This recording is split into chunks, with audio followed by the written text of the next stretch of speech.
বীরভূমে তৃণমূলের কোর কমিটির বৈঠক, আর এই বৈঠক নিয়েই ধন্দ। এক এক নেতার এক এক কথা, যার জেরে হাওয়া গরম। বীরভূমে তৃণমূলের কোর কমিটি গত মার্চে শেষবার বৈঠক হয়। তারপর এই কোর কমিটির বৈঠক নিয়ে ধন্দ, নানা নেতার নানা মত।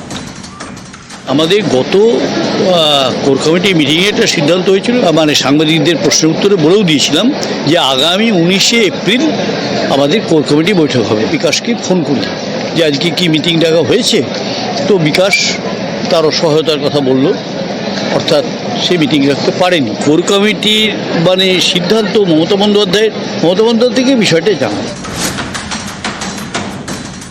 কোর কমিটি মিটিং এ কিন্তু সেদিন সেই আলোচনায় কিন্তু কোর কমিটি যে ওই ডেটই ফিক্সড হবে তা নয়। কোর কমিটির চেয়ারপারসন হচ্ছেন অনুব্রত মণ্ডল, জেলা সভাপতি উনি সেদিন অ্যাভেলেবেল থাকবেন কিনা তার উপরেই কিন্তু মিটিংটা ডাকা। সুতরাং তিনি যে নির্দেশ যখন আমাকে বলবেন, সে নিজে ডাকুক বা আমাকে দিয়ে ডাকাক, আমি যখনই ডাকবো। বিকাশ রায়চৌধুরী বয়স হয়ে গেছে, ভুলভাল বকছে। গত 22/3/2025 তারিখে বোলপুর দলীয় কার্যালয়ে কোর কমিটি মিটিং বসেছিল।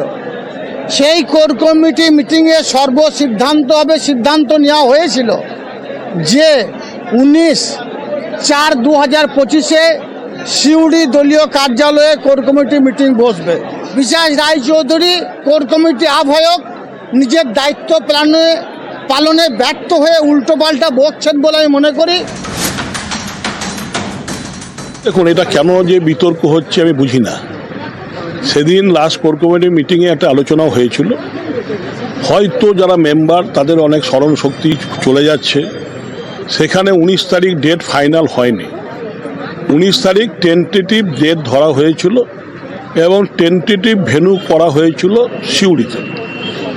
এবার চেয়ারম্যানের হয়তো সময়ের অভাব, যারা কনভেনারের সময় অভাব হয়নি, তার জন্য পরে হবে। নিউজ 18 বাংলা।